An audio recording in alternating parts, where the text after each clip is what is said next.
Assalamu alaikum. Hello and welcome to our show Let's Talk with Pak Hub. I'm your host Mudassir Zaki from London. हमारा show Pakistan में और पाकिस्तान से बाहर रहने वाली उर्दू स्पीकिंग कम्युनिटी के लिए है। इस शो में हम दूसरी कम्युनिटीज़ के लोगों को भी शामिल करेंगे।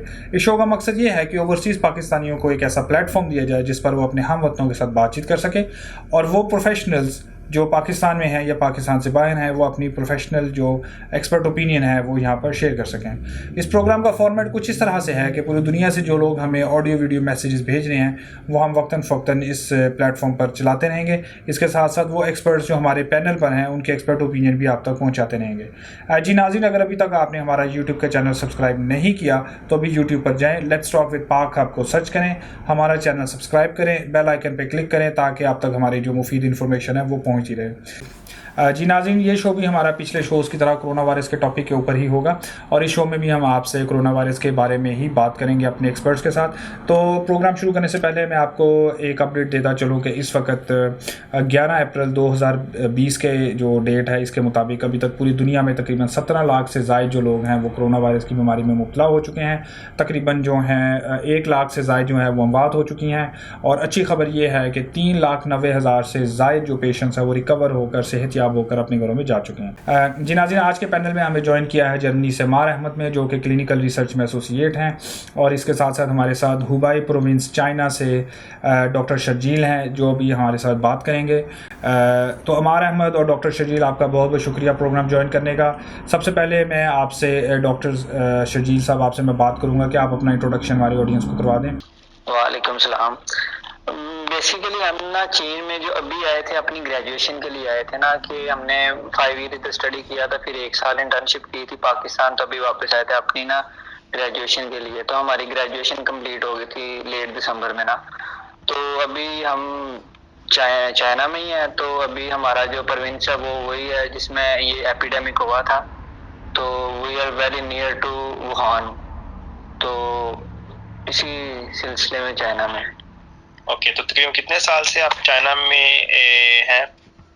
5 साल से स्टडी होती है एमबीबीएस की, 1 साल इंटर्नशिप के लिए देते हैं। वो आपकी अपनी सिलेक्शन होती है कि चाइना में करें या पाकिस्तान चले जाएं। तो बेसिकली 5 साल हम इधर रह के गए थे पाकिस्तान वापस।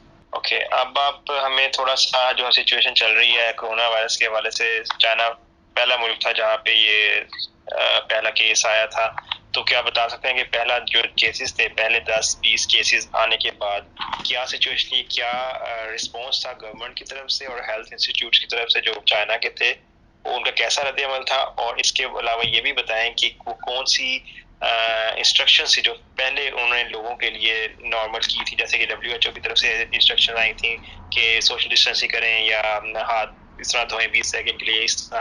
तो ये पहली जो इंस्ट्रक्शन आई थी वो क्या थी? क्योंकि उस वक्त उन्हें कुछ पता नहीं था, तो इस हवाले से जरा हमें बताएं कि क्या कुछ डिफरेंट था इससे जो बाद में WHO ने बताया था, या सिमिलर थी, या उन्होंने चेंज की थी टाइम के साथ साथ अपनी जो एडवाइस थी, हेल्थ एडवाइस? जी, जो एडवाइस शुरू में ये जो स्टार्ट हुई थी ना स्टोरी, वो तकरीबन मेरा ख्याल है नवंबर में शुरू हुई थी, जो केस 1-2 आया था। लेकिन जो मेन सही स्टोरी शुरू हुई थी कि ये जो एपिडेमिक होना स्टार्ट हुआ वो हुआ था 25 जनवरी से।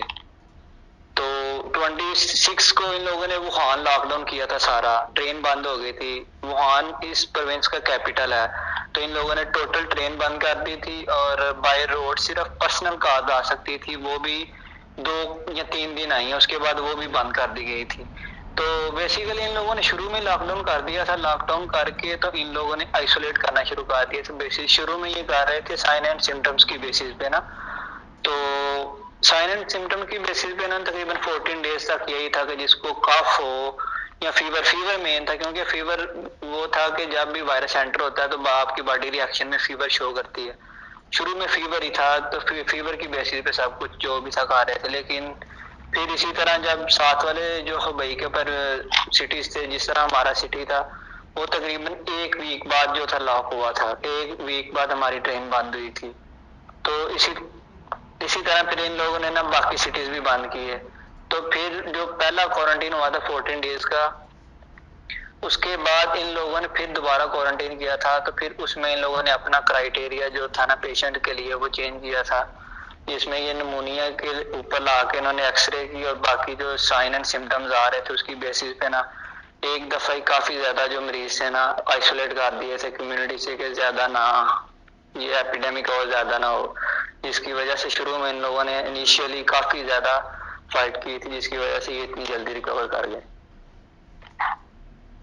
ठीक है, तो इसके बाद आप ये बताएं कि जब ये सारे प्रॉब्लम्स हो गए थे, टोटल चाइना में ये सिचुएशन कितनी देर में फैली है, तकरीबन कितना टाइम लगा था कि चाइना में हुबई में तो बहुत जल्दी फैली थी, क्योंकि हुबई का जो मैंने जैसा आपको पहले बताया कि वो मतलब कि वो दारुल खिलाफ है ना वुहान, तो सारी ट्रेड जितनी भी है वो आपकी वुहान से आगे पूरे हुबई में होगी। तो वो तो जैसे आपको पता है कि 14 दिन के अंदर आपके साइन एंड सिम्टम्स शो होने ही होने हैं। तो वो यही था कि लोगों ने ट्रैवल किया हुआ था, अब किसी को नहीं पता कि ये कब शो होंगे ना, तो किसी को 10 दिन बाद शो हो रहे हैं, किसी को 5 दिन बाद शो हो रहे हैं। तो हुबई सारे में शो हुए थे। हुबई के काफी ज्यादा सिटीज बंद ही रहे थे, क्योंकि हुबई में फैल गया था, क्योंकि लोग बहुत ज्यादा ट्रैवल कर चुके थे। तो बाकी जो हुबई से बाहर है वो बहुत कम केसेस थे। अभी भी जो केसेस हुबई से बाहर आ रहा है वो हुबई की वजह से नहीं है, वो सारे आउट ट्रैवल करके आए हुए हैं, कोई बाहर से आया हुआ है, तो कोई इसी तरह ही हुबई से बहुत कम लोगों ने की वजह से इन्फेक्शन फैली है बाकी चाइना में। अब आप ये बताएं कि शुरू में इन्होंने जो स्ट्रेटजी बनाई थी, डॉक्टर्स ने जो स्ट्रेटजी बनाई थी, किस स्ट्रेटजी को इन्होंने फॉलो करके ये अपने जो पेशेंट्स हैं, जो मरीज हैं, उनका इलाज शुरू किया था? शुरू में तो सोशल डिस्टेंसिंग जैसे सबको अभी पता है ना कि वही शुरू किया था। तो फिर इन्होंने ना सोसाइटी वाइज इनको किया था लॉकडाउन, मतलब जिस तरह सोसाइटीज होती है ना, छोटी छोटी सोसाइटीज बनी होती है, इन लोगों ने उनको लॉकडाउन कर दिया था, जो कम्युनिटी बाउंड हो गई थी। कोई बंदा अगर इन्फेक्ट है आपकी सोसाइटी में तो वो बाहर नहीं जा सकता, वो डायरेक्ट गवर्नमेंट को बताएगा कि जी इधर पेशेंट हैं, वो आएंगे, उनको चेक करेंगे, अगर वो बंदा पॉजिटिव निकल रहा था उसकी फैमिली को क्वारंटाइन कर जाते थे और उस पेशेंट को साथ ले जाते थे, ठीक है। तो इस तरह शुरू में इन लोगों ने काफी क्विकली किया था, मतलब कि हमारे लिए, क्योंकि हम एज ए फॉरनर हैं इधर, तो हमारे लिए काफी सरप्राइजिंग था कि इन लोगों ने विद इन अ वीक पूरी सिटीज बंद कर दिए थे, जो कि कहीं भी करना बहुत मुश्किल था। तो मेन यही था इनका कि इन लोगों ने जो अपनी सिटीज टाइम पे बंद किए थे और लोगों को शुरू में पिक करना शुरू कर दिया था। बल्कि इन्होंने वार्ड भी रखा था इधर कि अगर किसी को पता है कि किसी को कोरोना के साइन एंड सिम्टम्स हैं तो ये लाइन है, उस पर बताएं, उसको बेकायदा रिवॉर्ड दिया जाएगा। तो इस वजह से ना शुरू में जो इन लोगों ने लॉकडाउन किया ना वो बहुत बेनिफिट कर गया चाइना। ठीक है, तो एक और बात ये की जाती है कि चाइना के अंदर उनकी जो ट्रेडिशनल जो मेडिसिन्स है, कुछ टर्म भी बोली जाती है मेरे ख्याल में, और एक तो ये बताएं कि उसका क्या इसमें जो इसके अंदर उसका क्या हाथ था, और मेडिसिन के हवाले से क्या इन्होंने कैसे इन्होंने इलाज किया? जो इनकी अपनी मेडिसिन यूज होती है उसको कहते हैं कि TCM कहते हैं, ट्रेडिशनल चाइनीज मेडिसिन। वो एज ए प्रिवेंटिव यूज हुई थी, क्योंकि ये न्यू वायरस था, तो वही था कि आप अपना जो है गले को वो गर्म पानी पिए, गरारे करें, क्योंकि गरारे में नमक डाल के करेंगे, अगर वायरस गले में होगा तो गरारे करने से चांसेस है कि वो नमक की वजह से वायरस का नेचर जो डीनेचर हो सकता है। मतलब प्रिवेंशन ही थी ना, वो प्रिवेंशन की तरफ थे कि गरारे करें, अगर आप बाहर जाते हैं तो हाथ अपने जो है वो ज्यादातर जो अगर बाहर किसी चीज को टच किए अपने मुंह पे ना लगाएं, मास्क पहने, तो आके हैंड वॉश करें जब भी रूम में पहले आए। तो TCM का यही रोल था कि इन लोगों ने यही कहा था कि वो जैसे हम यूज करते हैं गार्लिक, इस तरह का ये कावा वगैरह पीते हैं, वो सुना है कि हेल्पफुल है प्रिवेंशन में, लेकिन अभी वो तो रिसर्च से जा सकती हैं कि उन लोगों ने हेल्प की है या नहीं की। लेकिन इन लोगों ने जो सही मेन जो इनका इफेक्ट हुआ ना वो वही था कि जो आइसोलेशन की, और पेशेंट को इन लोगों ने बिल्कुल जो आइसोलेट कर दिया, और उनकी रिकवरी भी काफी जल्दी हुई थी सभी की। मतलब कि डेथ बहुत कम है चाइना में, 2% मेरा ख्याल रेट है डेथ का। तो इस वक्त जो पाकिस्तान में सिचुएशन है कोविड-19 की, उसको चाइना के साथ हम कैसे रिलेट कर सकते हैं? जी, पाकिस्तान को और चाइना को तो आप जानते हैं कि हम नहीं रिलेट कर सकते, लेकिन पाकिस्तान में सिचुएशन फिर भी बाकी कंट्रीज के लिहाज से गवर्नमेंट ने काफी अच्छी, मेरे ख्याल में काफी अच्छी कोशिश की है कंट्रोल करने की, कि शुरू में ही 1 या 2 केसेस के ऊपर जो भी था सिटीज को बंद करने का, खास करके कराची को उन लोगों ने बंद करने का सोचा। लेकिन इनको चाहिए था कि ये सब कुछ अगर करते, क्योंकि चाइना का रोल मॉडल इनका पास था, करते तो शुरू में ही करना शुरू कर देते। ठीक है, हमारी इकोनॉमी इतनी नहीं है कि हम बर्दाश्त कर सके, लेकिन ये अब इकोनॉमी तो डिस्टेबल करेगा। जैसे अभी फैज है, तो अगर यही 1 वीक या 2 वीक जब इनको पहले पता था कि ये चांसेस हो सकते हैं, तो ये पहले ही उसको उस लिहाज से चलते तो आज सिचुएशन पाकिस्तान में ठीक होती। लेकिन फिर भी अभी भी पाकिस्तान में सिचुएशन ठीक है। अगर हमारे लोगों को थोड़ा पता चल जाए कि ये कोई डेडली वायरस नहीं है, बस हमें इससे अपने आप को बचाना है, और अगर हमें हो गया तो हमें अपनी फैमिली को बचाना है। हमें ये नहीं करना कि हम अगर हो गया तो हम जाके छुपे या फैमिली वालों को ये इस तरह डराएं, इस तरह नहीं। हमें खुद वॉलंटियर करके बता देना चाहिए कि जी हमें है ठीक है, हमें अपनी फैमिली से सेपरेट करते हैं, हमारी फैमिली को चांसेस ना हो। क्योंकि ये ज्यादातर वही है कि जैसे आप फ्लू समझ लेना, फ्लू के सिम्टम्स होते हैं कि एक बंदे को फैमिली में लगेगा तो साथ आपकी फैमिली की बारी सबकी लग जाएगी। एक दिन आपके भाई की है, फिर आपके साथ आपके जो दूसरे फैमिली मेंबर्स हैं उनको फ्लू लग जाएगा। तो ये उसी तरह फैलता है इसी वजह से ना। तो बेहतर यही है कि हम अपनी आवाम को यही कहें कि घरों में रहें और बाहर ना निकलें। अगर किसी को हो गया तो वो खुद वॉलंटियर करके जाके हॉस्पिटल में बता दें कि हमें है, हमारा टेस्ट करें। ठीक है, तो इस वक्त चूँकि आपके सामने ये पूरा एक एपिडेमिक हुआ है, आप इस सिचुएशन में हैं, और आप एक मैसेज क्या देना चाहेंगे पाकिस्तान के नाजरीन जो इस वक्त ये प्रोग्राम सुन रहे हैं उनको? पहले तो उनको सबसे स्ट्रेट फॉरवर्ड मैसेज यही है कि ये इतना डेडली वायरस नहीं है जितना हमारी आवाम डर रही है। डेडली नहीं है बिल्कुल भी। अगर इसको शुरू में ही बिल्कुल इनिशियल स्टेजेस में पकड़ा जाए तो ये बिल्कुल विद इन अ वीक जिस तरह फ्लू ठीक होता है ये भी ठीक हो जाता है।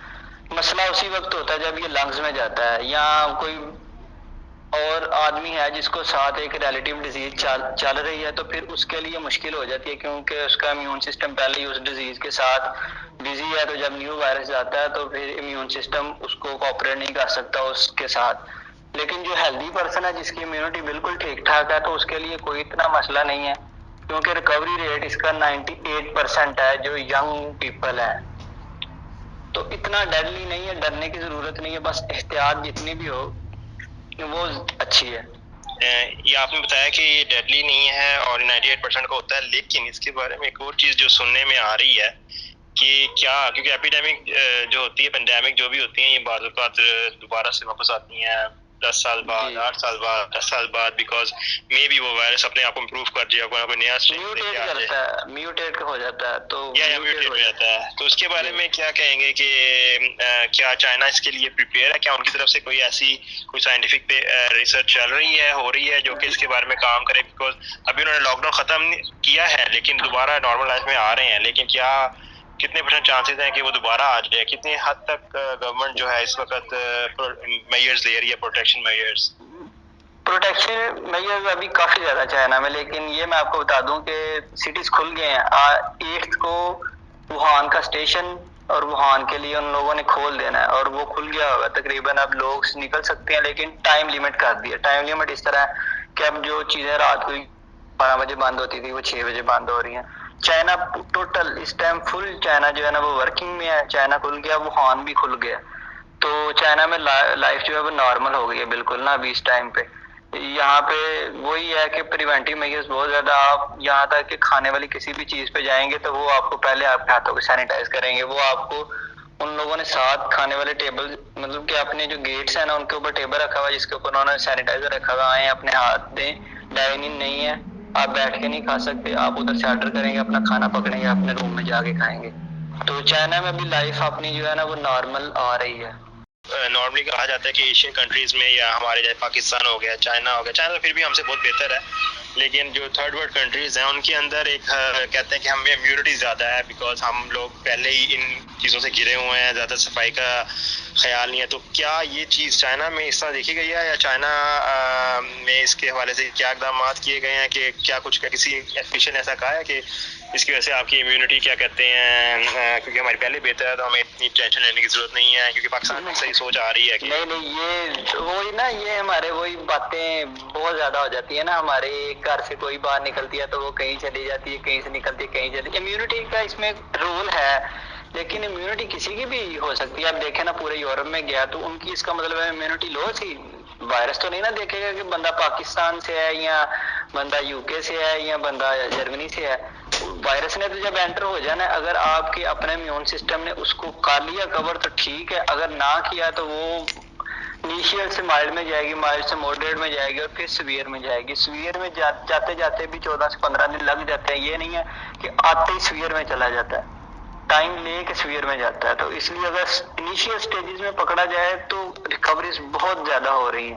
तो आपके सामने एग्जांपल है चाइना की, इन लोगों ने इनिशियल में पकड़े और जितने भी कोशिश की कि इनिशियल में जितने बंदे पकड़े गए उनमें से 98% बंदे ठीक हो गए।